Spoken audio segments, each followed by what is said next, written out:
ஐந்து கரத்தினை ஆணை முகத்தினை இந்தின் இளம்பிறை போலும் ஈற்றினை நந்தி மகந்தனை நாண கொழுந்தினை புந்தியில் வைத்தடி போற்றுகின்றேன். மனிதனுடைய வாழ்க்கையில மறுமலர்ச்சி, ஒரு மகத்தான வெற்றி, ஒரு மகிழ்ச்சியான சம்பவங்கள் சொல்லும் போதே ஒரு பிரகாசம், சொல்லும் போதே நமக்குள்ள ஒரு ஆனந்தம். கல்யாண வீட்டுக்கு பத்திரிக்கை வருவாங்க கல்யாண வீட்டுக்காரவங்க. சில பேர் பத்திரிக்கை வைக்கும் போது என்ன பண்ணுவோம்னா அந்த பெரிய கேட்டை திறக்க மாட்டோம். சில பேர் பார்த்தீங்கன்னா உள்ள வந்தாங்கன்னா பெரிய கேட்டை மட்டும் திறந்துட்டு உள்ள வாங்கன்னுவோம். சில பேர் வந்தாங்கன்னா கொஞ்சம் வராண்டாவில் உட்கார வைப்போம். சில பேர் வாங்க வாங்க வாங்க கையும் ஓடாது காலும் ஓடாது. அவங்கள வீட்டுக்குள்ள உட்கார வச்சு அவங்க வீட்டை விட்டு எப்பயுமே வெளியில போகாத அளவுக்கு அவங்கள அரெஸ்ட் பண்ணி அவங்களுக்கு என்னென்ன கொடுக்க முடியுமோ எல்லாமே கொடுத்து எல்லாமே அவங்களுக்கு செஞ்சு இந்த பத்திரிகையை அவன்கிட்ட வாங்க, அவன் கொடுத்துட்டு போவான், அடுத்த வீட்டுக்கு போனோம். ஆனா அவனை வாங்காம அந்த பத்திரிகையை அவன்கிட்ட பேசி அப்புறம் அவனை சாப்பாடை வச்சு தண்ணி கொடுத்து காப்பி கொடுத்து தூங்க தான் வைக்கல. அப்புறமா அந்த பத்திரிக்கை வச்சு அவனை அனுப்பி விட்டு வீட்டு வாசல் அவன் கார் ஏறி அந்த காரு மறையிற வரைக்கும் டாட்டா காட்டிட்டு அனுப்புவோம். கல்யாண பத்திரிக்கை அதேதான். மனிதர்களை பொறுத்துதான் கல்யாண பத்திரிகையை வைக்க வேண்டியவர்கள் வர்றவங்க அணுகுமுறைகள் இருக்கு. இது ரொம்ப உணர்ந்தவர்கள் கன்னிராசிக்காரர்கள், மனுஷனை எடை போட தெரிந்தவர்கள்.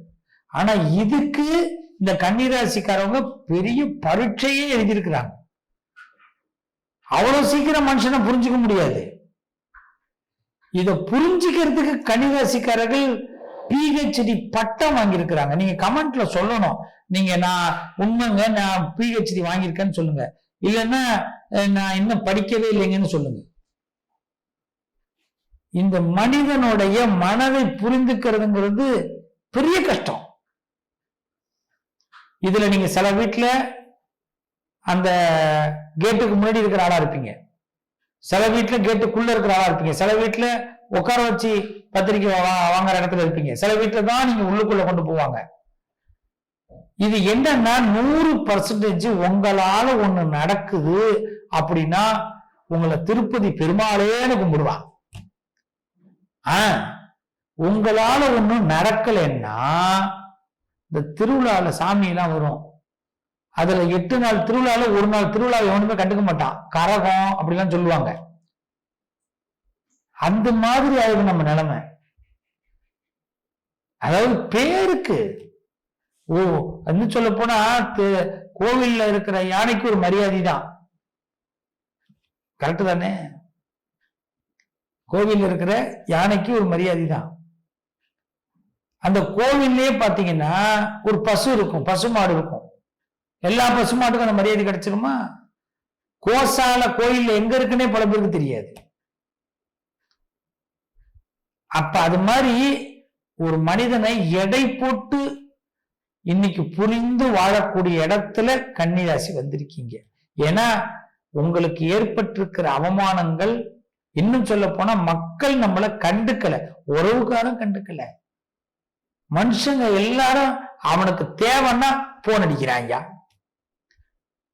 அவனுக்கு தேவைன்னா நான் உயிரோட இருக்கணும் இல்லையான்னு அவன் டெஸ்ட் பண்றான், தேவை இல்லைன்னா நம்மள அவன் கண்டுக்க மாட்டேங்கிறான். இதை ஆனா ஒரு நேரத்துல உணர வச்சுட்டா இருப்பாருங்க ஆண்டவன். இதுக்கு நம்ம ஆண்டவனுக்கு தேங்க்ஸ் சொல்லிதான் ஆகணும். இன்னும் எத்தனையோ பேருக்கு உணர முடியல. இன்னமும் நிறைய பேர் போலியான நம்பிக்கையில வாழ்ந்துகிட்டு இருக்கிறாங்க. கன்னிராசிக்காரர்களே, இந்த போலிகளை கண்டு ஏமாறாதீர்கள். உங்களோடு இருப்பவர்கள் இறைவன் உண்மையானவர்களை மட்டும்தான் உங்க பக்கத்துல கொண்டு வருவான். உங்களுக்கு பாபா டிவோட்டிஸ் கன்னிராசியில நிறைய பேர் இருப்பீங்க. புட்டபர்த்தி பாபா,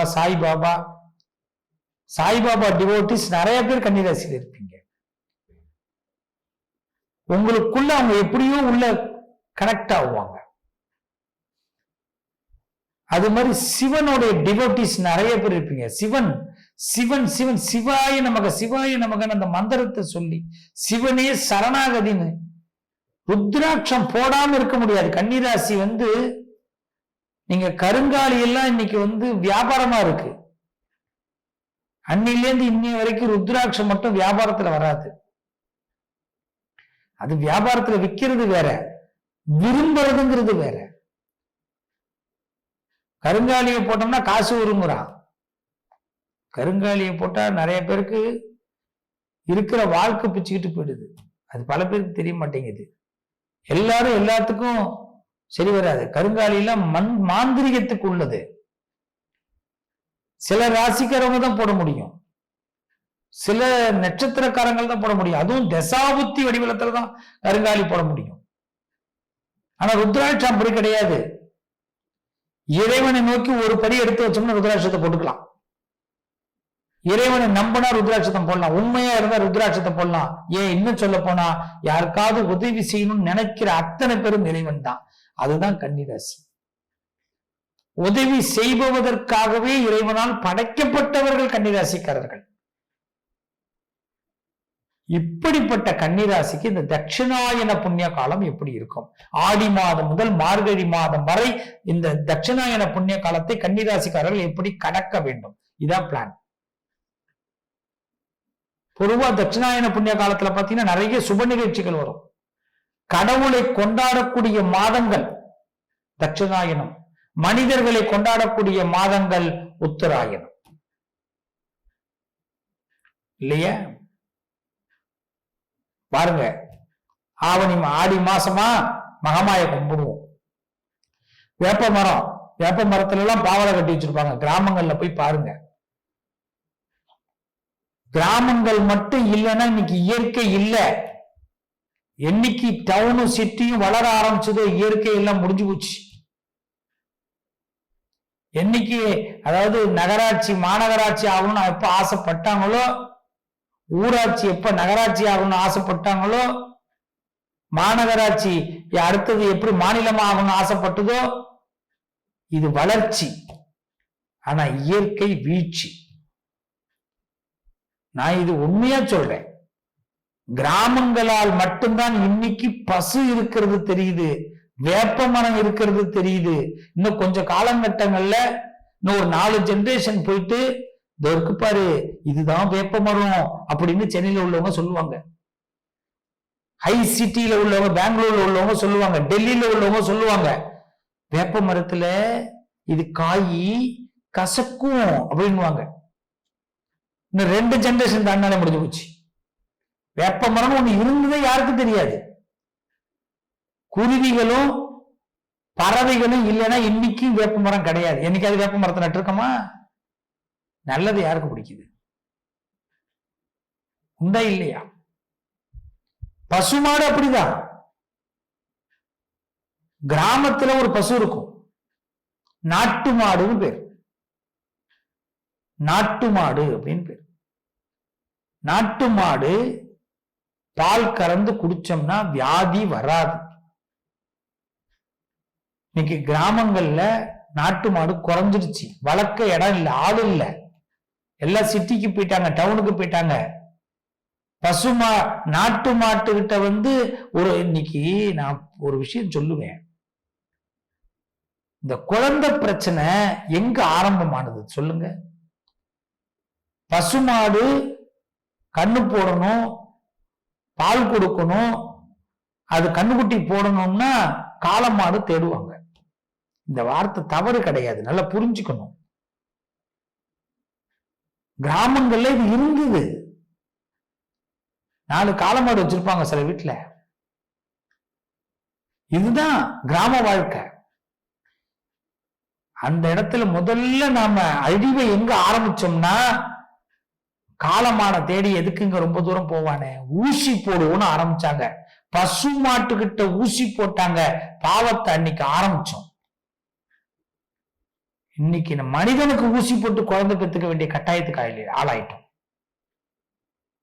இயற்கையை நம்ம நிறைய இடத்துல சோதிக்க ஆரம்பிக்கிறோம். இயற்கை நம்மளை பல இடத்துல திரும்பி தாக்குறது நமக்கு புரியல. அதனாலதான் சொல்றேன், வருங்காலத்துல பசுமாடு எங்க இருக்குன்னு தெரிய போறது இல்ல, வேப்பமாடு எங்க இருக்குன்னு தெரிய போறது இல்ல. ஆனா அந்த இடத்துலயும் இறைவன் ஏதோ ஒரு வீட்டுல பசு வச்சிருப்பான், ஏதோ ஒரு இடத்துல வேப்ப மரத்தை வச்சிருப்பான். இயற்கை நம்மளை என்னைக்குமே அழிக்காது. ஏதோ ஒரு இடத்துல இறைவன் நமக்கு செய்வான். இததான் கன்னிராசிக்காரர்களும் செய்வார்கள். இந்த தட்சிணாயன காலத்துல இந்த கன்னிராசிக்காரர்கள் இயற்கையோடு சேர்ந்து அழிக்கக்கூடிய மனிதர்களை மனிதனை, அதாவது தன்னை அழிக்கிறான்னு நினைச்சாலும் அவனுக்கும் உதவி செய்யக்கூடியவர்கள் இந்த கன்னிராசிக்காரர்கள். நீங்க நிறைய பேர் இதை நினைக்கலாம், இது என்னங்க எங்கேயோ டாபிக் போய் எங்கேயோ வராது. எங்கேயுமே டாபிக் போல, நம்ம இடத்துலதான் இருக்கிறோம். கன்னிராசிக்காரர்களோட உயர்ந்த குணம் எல்லாரையும் ஒருநிலைப்படுத்துவது, உதாசீனப்படுத்துபவர்களையும் உயர்த்தி பார்ப்பது, உதவின்னு கேட்டா உயர செய்வது. நம்ம சில பேர் மாதிரி இந்த இயற்கையை நம்ம எப்படி புறக்கணிக்கிறோமோ அது மாதிரி எல்லாம் கன்னிராசிக்காரர்கள் நிறைய பேர் புறக்கணிச்சிருக்கிறோம். நிறைய நேரங்களில் கன்னிராசிக்காரர்கள் கண்ணீரும் கவலையுமாக இருந்திருக்கிறார்கள். சோழி முடிஞ்சோன்னு போயிட்டான் ஐயா, திருப்பி அவனுக்கு எப்ப சோழி வருமோ அப்பதான் கண்ணியை வந்து பார்க்கறான். இது கன்னிராசிக்காரர்களுடைய குமுறல். இன்னைக்கு இந்த கன்னிராசிக்காரர்கள் ஒரு ஆழ மரமாக விருட்சமாக வளர்றாங்க. இவங்களால ஒண்ணும் முடியாதுன்னு சொன்னவர்கள், குடும்பத்துல இவங்களால ஒரு ஸ்தாபனத்தை பண்ண முடியாதுன்னு பெற்றவர்களால் துரத்தப்பட்டவர்கள், மற்றவர்களால் புறக்கணிக்கப்பட்டவர்கள் இந்த கன்னிராசிகள் இன்னைக்கு ஒரு ஆழ விருட்சமாக அந்த பெற்றோர்களையும் உற்றவர்களையும் தன்னோட நிழல் நிப்பாட்டுறாங்க பாருங்க. இதுதான் கன்னிராசி. யாராலையும் முடியாது, அசரவே அசர மாட்டாங்க. நான் ஏற்கனவே ஒரு பதிவுல கொடுத்திருக்கிறேன். பல குடமுழுக்கு கும்பாபிஷேகங்களை எடுத்து செய்வாங்க, பொது வாழ்க்கையில வருவாங்க, குடும்ப வாழ்க்கையின் திருப்தியை கொண்டு போவாங்க. கன்னிராசிக்காரர்களை பொறுத்த வரைக்கும் பெருமைக்கு அலைபவர்கள் கிடையாது, ஆனா மற்றவர்களால் பெருமைக்கு அலைபவர்கள்னு ஒரு ஒரு பட்டம் கொடுக்கப்பட்டவர்கள். அப்படிப்பட்டவர்களுக்கு இந்த தட்சிணாயன காலம் அவருடைய வாழ்க்கையில இன்னும் புனிதப்படுத்தக்கூடிய நேரம், பொது வாழ்க்கையில இன்னும் அவர்கள் ஒரு நல்ல நிலைக்கு வரக்கூடிய நேரம். இயற்கை வளத்தை அதிகப்படுத்துவதற்காக அவங்க முயற்சி பண்ண போறாங்க. கன்னிராசிக்காரர்களே, இந்த காலம் உங்களுக்கு ஒரு சிறப்பான நேரம். இயற்கை வளத்தை இன்னும் அதிகப்படுத்துங்க. கிராமங்கள்ல இருக்கக்கூடிய எல்லா இயற்கை உணவுகள், இயற்கை சம்பந்தப்பட்ட விஷயங்கள், மனிதன் எதையெல்லாம் விட்டுட்டு போனானோ அதையெல்லாம் மற்றவங்களுக்கு அறிமுகப்படுத்த போறீங்க. உங்களுக்குள்ள இயற்கை அதிகமாக வேலை செய்ய போகுது. நோய் நொடிகள், உங்களுக்கு இருந்த பிரச்சனைகள், உங்களுக்கு ஏதாவது நோய் நொடி இருந்ததுன்னா இந்த தட்சிணாயன காலத்துல அது விலகிடும். நல்ல மருந்து மாத்திரை, நல்ல மருந்து கிடைக்கும் உங்களுக்கு. உணவே மருந்துங்கிறத கன்னியாராசி கரெக்டா உணர்வீங்க. யாராவது ஐடியா சொல்லிட்டு வந்தா நான் வெளியில போயான்னு சொல்லுவீங்க, இனிமேல் என்னை நானே பார்த்துக்கிறேன் அப்படின்னு. கன்னியாராசியை பொறுத்த வரைக்கும் இந்த தட்சிணாயன காலம் ஒரு உள்ளுக்குள்ள இருந்த கோபம் வெளிப்படக்கூடிய நேரம். ஆனா அந்த கோபத்தை மற்றவர்கள் காயப்படுத்துற மாதிரி ஒரு காலமும் நடத்த மாட்டீங்க. இதான் கன்னியாராசி. உள்ளுக்குள்ள இருக்கிற கோபம் வெளிப்படுத்துற நேரம், ஆனா அந்த கோபத்தை வெளிப்படுத்த மாட்டீங்க, அதாவது காயப்படுத்த மாட்டீங்க. அதை எப்படி காயப்படுத்த செய்வீங்கன்னு கேட்டா, நீங்க அந்த செயல்ல செய்யும் போது அப்ப உங்களை பக்கத்துல ஏமாத்தினவங்க எல்லாம் மிரட்சியில பார்ப்பான். அவன் வெட்கி தலை குனிவான். கன்னிராசி பார்த்து வெட்கி தலை குனிவான். அதை நீங்க பார்த்து சந்தோஷப்படுவீங்க. உங்களை அவமானப்படுத்தினவங்களை, உங்களை கஷ்டப்படுத்தினவங்களை அவன் இப்ப கீழே விழுவான். ஆனா அப்பயும் நீங்க உதவி பண்ணுவீங்க. ஆனா பேச முடியாம தவிப்பான் பாருங்க, அதை பார்த்து காலரை தூக்கி விட்டுக்கிற நேரங்க கன்னிராசிக்கு. தட்சிணாயன காலம் எல்லா சுப நிகழ்ச்சிகளையும் வீட்டுல அம்சமா கொண்டாட போறீங்க. இந்த தடவை தீபாவளி பட்டாசு கொளுத்த போறீங்க. இந்த தடவை கிருத்திகை, பெரிய கார்த்திகை நல்லா கொண்டாட போறீங்க. நவராத்திரி நல்லா கொண்டாட போறீங்க. பொருளாதாரம் அதிகமாக உங்கள்கிட்ட புழங்க போகுது. கன்னிராசிக்காரர்களுக்கு முடிசூடா மன்னர்கள்ன்ற பட்டம் கிடைக்க போகுது. அரசாங்க காரியங்கள் நிறைவேற போகுது. அரசாங்கத்தால இழுபறியா இருந்த விஷயங்கள் நடக்க போகுது. பெரிய மனிதர்களோட சப்போர்ட் கிடைக்க போகுது. உங்களை பாராட்ட மனசே இல்லாதவன் கூட வழி இல்லாம பாராட்டக்கூடிய நேரம் வரப்போகுது. ஏன்னா அவனுக்கு மனசு இல்ல, ஆனா செஞ்ச செயல் எப்படி கை தட்டணுமே, அததான் கடவுள் உங்களுக்கு கொடுக்கிறார். வரம். இந்த தட்சிணாயன காலம் உங்களுக்கு ஒரு வரம். கெத்தா இருங்க கன்னிராசிக்காரங்களே, கெத்தா இருங்க. வெற்றி இடங்களே இனிமே கிடையாது. இந்த 6 மாத காலம் உங்களுக்கு புகழும் பேரும் கௌரவமும் கிடைக்கும். சகல செல்வத்தையும் அம்பாள் கொடுக்க போறா. ஒவ்வொரு நாளும் மன மகிழ்ச்சியான நாளா இருக்க போது. பல பேர் மனசை நீங்க சந்தோஷப்படுத்த போறீங்க. அதை பார்த்து பல பேர் வேதனைப்பட போறாங்க. நல்ல நேரம் ஆரம்பமாயிட்டுங்க. தட்சிணாயன காலம் உங்களுக்கு தரித்திரம் விலக போகிறது. சொந்த வீடு குடி போறீங்க. பூமி லாபம் ஏற்பட போகுது. மனசுக்குள்ள ஒரு விதை, சரியான விதை. அண்ணாமலை படத்துல ஒரு பாட்டு ஒண்ணு இருக்கும். அதாவது அந்த அண்ணாமலையை தூக்கி எறிஞ்சிடுவாரு சரத் பாபு. உடனே சிவா ரஜினிகாந்த் வந்து இந்த பாட்டு போடுவாரு. ஒரு பாட்டுல முன்னேறிடுவாரு. தேவா போட்ட மியூசிக் எது. அது மாதிரி கடவுள் இப்ப நமக்கு ஒரு மியூசிக் போட போறாரு. நம்மளும் இந்த தட்சிணாயன காலத்துல முன்னேற போறோம். வாழ்த்துக்கள். விதை, சரியான விதை உங்களுக்கு இப்ப ஊனப்பட போகிறது. இயற்கை உங்களுக்கு பெரிய மாற்றத்தை கொடுக்க போகிறது. இறைவன் உங்களுக்கு கூட்டணியாக வருகிறார். நிச்சயமாக சொல்றேன், பல பேருடைய வாழ்க்கையில நீங்க ஒரு பெரிய பிரகாசத்தை ஏற்படுத்த போறீங்க. மிகப்பெரிய ஒளி வெள்ளம் உங்க வாழ்க்கையில கிடைக்க போகுது. இயற்கையை கொண்டாடுங்க. இயற்கை தெய்வங்களை வழிபாடு பண்ணுங்க. பாபா டிவோட்டிஸ், சிவனை விரும்புங்க, பாபாவை விரும்புங்க. நல்லது நடக்கும். வாழ்த்துக்கள். என்னைக்கு நீங்க சுகமா இருப்பீங்க. சிவஸ்ரீ நேயர்கள் அனைவருக்கும் ஆனந்த வணக்கம். யூடியூப் மட்டும் இல்லாம Instagram, Facebook page, WhatsApp channel, ஸ்பாட்டிஃபைலையும் உங்களுக்காக உங்கள் மனசுல இருக்கக்கூடிய விஷயங்களை நாங்க பதிவிட்டுட்டு வரோம். தொடர்ந்து உங்கள் நல்ல ஆதரவு எங்களுக்கு கொடுங்க. வரும் வாரங்கள்ல நேரடி லைவ், அதாவது சனிக்கிழமை தோறும் நேரடி லைவ் ப்ரோக்ராமையும் நாங்க இப்ப கான்டாக்ட் பண்ண போறோம். அதற்கும் உங்கள் நல்ல ஆதரவுகளை தொடர்ந்து கொடுங்க. வாழ்த்துக்கள். உங்கள் எண்ணங்கள் நிச்சயமாக நிறைவேறும். நல்லதே நடக்கும்.